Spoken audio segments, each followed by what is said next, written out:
like it's a poor thread repair that's been done on the spark plug threads, and the whole insert had come out with the plug. There you see, I've just eased the plug out and it's come out complete with the thread repair. Looks like we're going to be, I'm thinking because it's already been repaired, it's going to be hard work to redo the repair, and I was lucky enough to find a second-hand cylinder head on eBay, which is on the way to me for a reasonable price. So I'm going to swap the cylinder heads, try and get this one repaired and then sell it on to cover some of the costs. Don't know, depends whether it can be done or not, but it gives me the opportunity to do another workshop video doing the cylinder head on this one. So right then, so I'm well on way with stripping the SR down so we can take the engine out. I didn't want to bore you with taking all the bits and pieces off. You saw when I did the original build how it went together, came apart initially, went back together. So I'm not going to bore you with that. I've got it more or less ready to start undoing the engine mounting bolts. There's just a few bits and pieces to disconnect. So I thought I'd just bring you up to speed where we're at and then explain. It's a couple of little bit of few issues. But so far, yeah, everything's sort of gone more or less to plan. The biggest issue I've got, and I'm just going to show you in a second, is whoever built the bike originally hasn't left provision to disconnect the electrics, as far as I can tell, so that you can then lift the engine out. So I'll show you what I mean. I'm at the stage, the next thing to take off is the carb, and then literally is undoing the mounting bolts and theoretically lifting it out. I've got the chain to take off, but that's a minor thing. But let me just show you. Okay, your power from your alternator comes out here and up the back of the engine. Here's the cable all the way up to the reg and the ignition unit there, and I can't see anyway. Usually there's a block connector in here somewhere. I can't see any way of disconnecting that. I can feel somewhere here that it feels like the wires are being connected, so I'm going to have to cut into the outer sleeving here and have a look at what they've done wiring wise and come up with a solution. Obviously, to make it easier in the future, I'm going to try and put some sort of block connector in, I guess. But yes, it's a case of seeing what the problem is. But once we've got that issue solved, it's just chain off, as I say, and then I think there's one at the front, one underneath and one at the back, and then the top mounting bolt. You have to take these brackets off as well to give you on at least one side to give you clearance to lift the engine out. I think you only have to take the other side off and the engine goes out to the right. So yeah, I'll come back to you once I've investigated this and let you know what we're going to do. Next job, I'm just going to take the carb off and scratch my head a bit then, I guess. Right then, we're making progress. I've got the engine out. I'm not going to bore you with the ins and outs of taking it out. It came out reasonably easy, except for the issue that I showed in the last scene. So yeah, I'll just show you where we're at, and then we're going to make room, get it up on the bench I used to work on at that height, and start taking the cylinder head off, I suppose. But first, I'll let you have a look at progress. Okay, as we found out, whoever had built the bike initially hadn't left provision for basically disconnecting the wire from the alternator to the rectifier, CDI unit, etc. So there you are, that's the wiring coming out of the engine. I've had to cut it, which the last thing you want to do. I think I've managed to draw myself up a little bit of a wiring diagram, so we should get it back together fairly easily. And I've ordered, I know it looks a lot neater the way they've done it, but I've ordered up a multi-plug block connector, which I'm going to put in just in case we have to take the engine out again, because the last thing you want to do is keep cutting the same bits of wiring, etc. But yeah, there's the engine. It's not the hardest thing to get out. The final lifting out is a bit awkward. It's a one-man job, but it's not the heaviest engine, so it's easily done. So as I said, I'm going to get it up on the bench. We're going to take that to bits in a bit, and I'll film some of that. So some of the friends will come round. I mean, I work in a standard size UK garage, so I don't have a lot of space, especially when you've got other bikes in here and various household items, etc. Because like most of us, these places become storage units. So, but I do try, despite the chaos that you see around me, try and work fairly organised. So I'll give you an example of that. Obviously I've cleared everything that I'm not needing immediately to the other end of the garage, and I tend to tidy away tools I know I'm not going to need, and then as I start working, I'll collect the tools I've used, I'll show you in a second, collect the tools I've used so they're to hand when I need them again, because you tend to find most bikes use a limited range of sizes. You know, Japanese bikes tend to be 8, 10, 12, 14, 17, 19 for most things, and then obviously you get the odds and ends like wheel spindles or sprocket nuts that are bigger sizes. So I'll just show you. So yeah, okay, there are tools on my bench that are here sort of permanently because they're useful tools that you're looking for on a regular basis.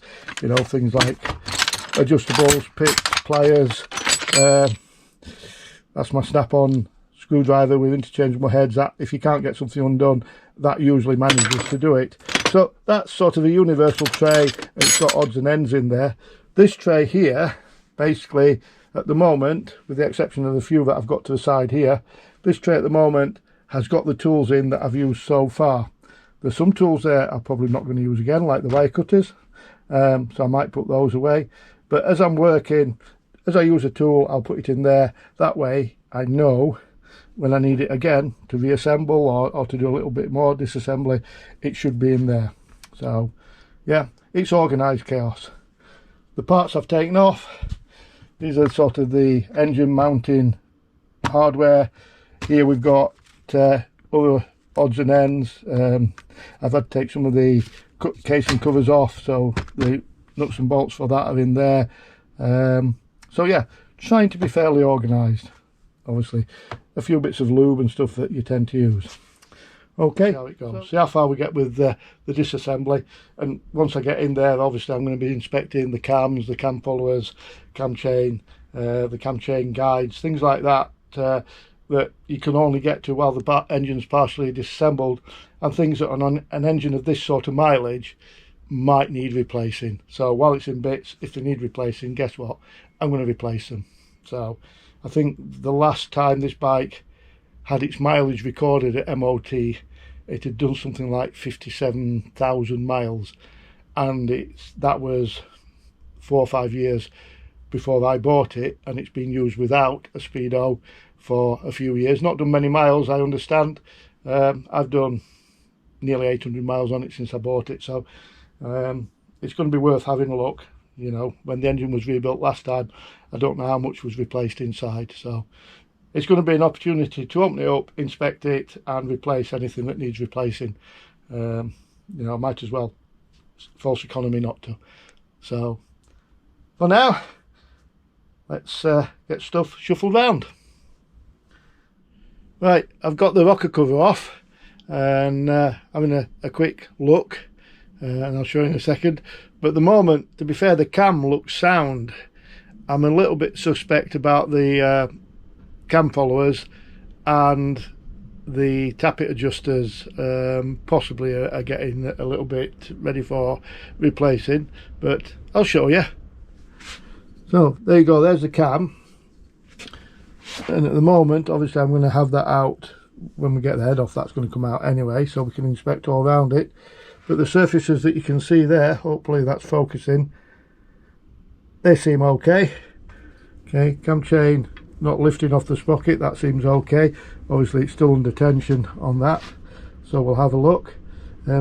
Whether put it together, there's an excessive amount of silicone being used. It took some getting off, did that. And yeah, here's the rocker cover assembly. But yeah, you can just see, especially on the exhaust valve, and again, I'm not sure you can see that, but there's just a little bit of starting to wear just in there. It's yeah, try and get in close if you can see. It's both of them. You can just see signs of the hardening starting to wear through. So we'll have a look, see if they're available. I think they will be from Yambits. They can get just about anything. Okay, so we'll be putting another order into Yambits. I could do with an oil filter anyway. So, but I might wait and make a list first, just in case when I get the head off, if there's anything else that I need. So, but for now, work in progress. I say lots of silicone on it. It was took some getting to bits. It was properly glued together. I think it, yeah, as you can see, lots and lots of silicone. Right, that's it for today. It's a wrap. Okay, as you saw in an earlier video, I've had to cut the wiring to get the engine out of the frame because no provision had been made to disconnect the wiring on the engine from the wiring on the frame. So yeah, I bought a block connector. Today I'm going to be trying to splice that up and make up the two halves of the wiring harness so that I can put the engine back in and just use a block connector to reconnect everything. Obviously in future it's going to make taking the engine out a lot easier. So it's a cheap eBay purchase, but it's in keeping with the age of the bike, and hopefully as long as everything works as it should, we should be fairly straightforward to put this in. So I'll show you what I bought. So yeah, these are the terminals that I need to connect the wires to, and then fit them into the male and female block connectors as such. Yeah, fairly straightforward job. The downside is some of the wiring is not original, so I've made a bit of a diagram that shows me what colours connect to what colours on either side of it. Hopefully we'll get it right when we start putting it into the block connector and put it all together. So not going to bore you with showing you all that. You don't want to sit here and watch somebody putting block connectors together. So we'll pick it up once I've got these assembled, and yeah, I'll show you the finished items, and then obviously my next job is to try and get the engine in the frame. Done it. So yeah, I showed you, gave you a quick look at the connector. So here, just briefly show you, and there you have it. There's a block connector. Okay, all wired in. Literally there were just 9 wires that had all been spliced from the main loom to the alternator. I've put in one block connector that can, well, that's 9 wires, 8 wires, sorry. I've used a 9-pin block connector, so I've got all 8 wires wired up. Hopefully it should work. I've just put that back together, done a quick check to see if we've got spark. So my next job is to try and fire it up and make sure the lights and the horn are all working, and then we're ready to put it all back together properly. So that's going to be the next job. As you can see, engine's all back in the frame. It's fairly straightforward. It's just one of those jobs that like everything, there's so much you've got to remember to reconnect and bolt down and tighten up, cables, wiring, oil pipes. So as long as you are fairly methodical about it, it's fairly straightforward. Hopefully once we've got it fired up, we're not going to have any major oil leaks or anything. One of the things we've got to do with the Yamaha is I've put a new oil filter in, obviously. Okay, when you first fire the engine up, with the Yamaha, the oil's basically contained in the frame. Oil filters here, there's a bleed screw there if you like. So once you've got the engine started, you've got to let the oil pressure or the oil circulate and come out the bleed screw. So I've got that to do. As I say, get it all fired up and make sure the lights and everything are working, and then we'll put all the bodywork back on. So, but that's where we are for now. Let's crack on with putting it all back together. Okay, as you can hear, the engine fired up, third kick, and it's running quieter than it did, to be fair, which is good. I'm just letting it tick over to let the oil circulate, and then we'll have to recheck the oil levels. I've bled up that breather on the oil filter, but yeah, there you go. not going to rev the engine much yet. Wait to go over.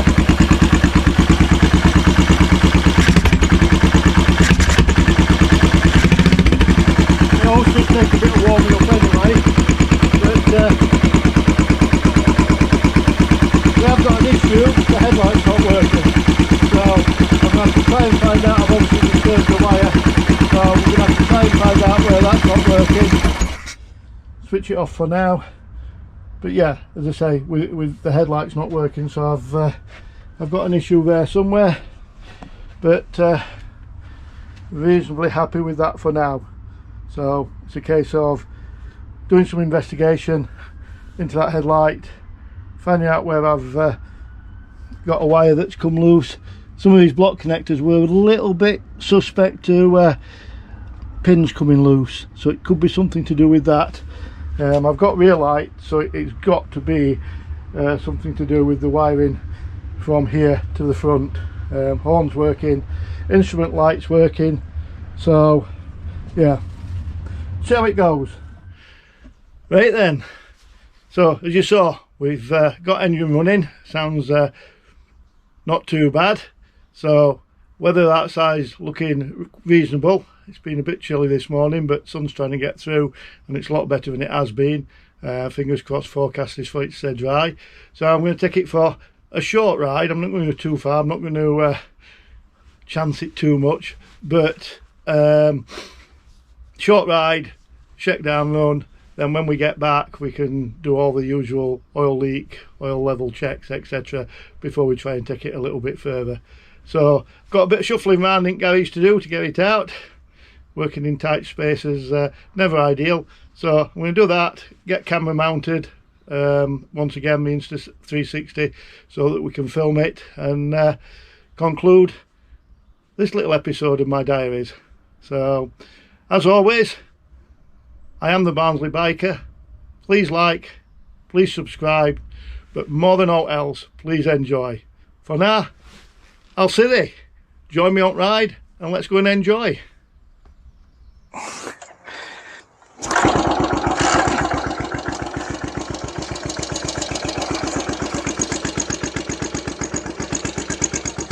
Not loud.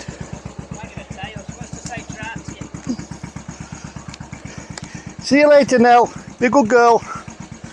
Eh? Go and have a look. Yeah, see if you can get low down on Triumph when you go see him.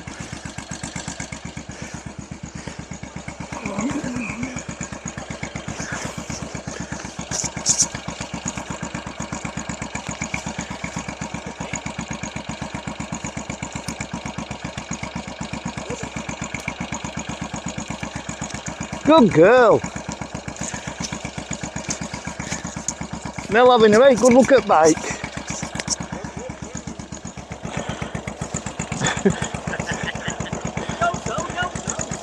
See you later, Nell. No. You're going to be on video, you know. Come on. Yep, we came to see Nell.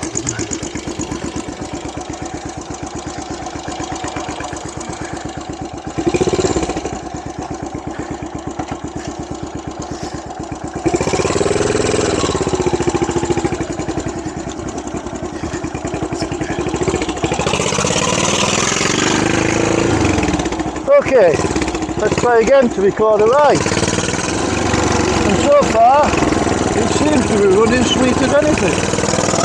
A little bit of hesitation because it's not quite warm, but we'll take it back road up to I am.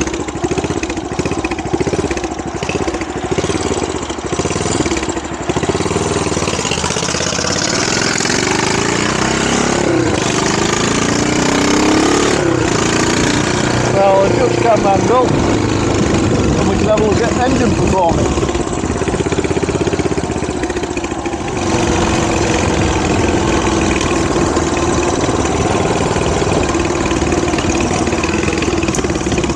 So if we go left here past Scorber Church, Scorber School, got family connections with both. My kids went to Scorber School. Mister was married at Scorber Church. My mum used to run the girl guide group that was linked with the church in the area. for many years. So obviously something went off today.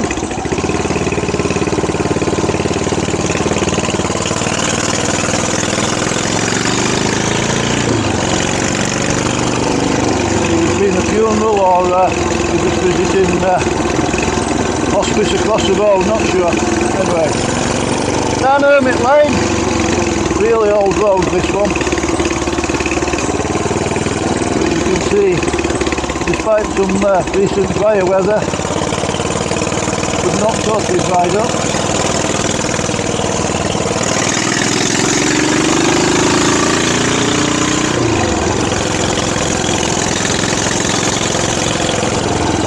To my right, all these fields that we're going to be driving past, grazing fields, crop growing for years and years, going to be housing estates.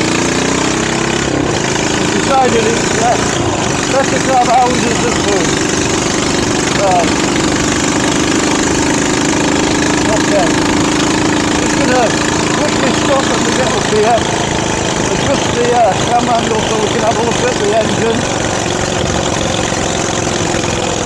Hopefully we're not going to have a repetition of the flood flying out, so there could be no dramas on this ride. We've got a car park here, so I'll just pull in and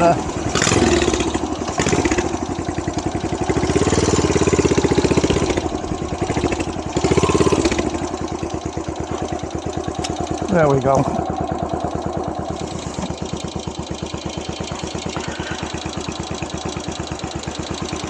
Okay, see what we get from that.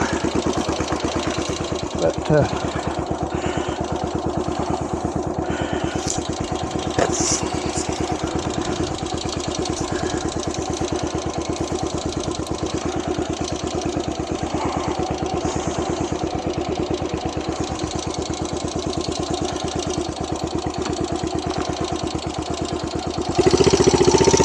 pub used to be the Hermit Inn. It's now like many of these, an Indian restaurant.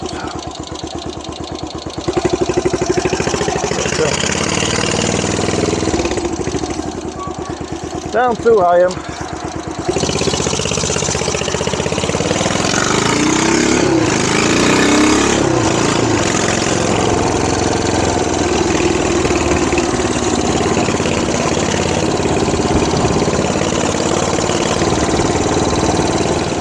And the weather's warming up nicely, so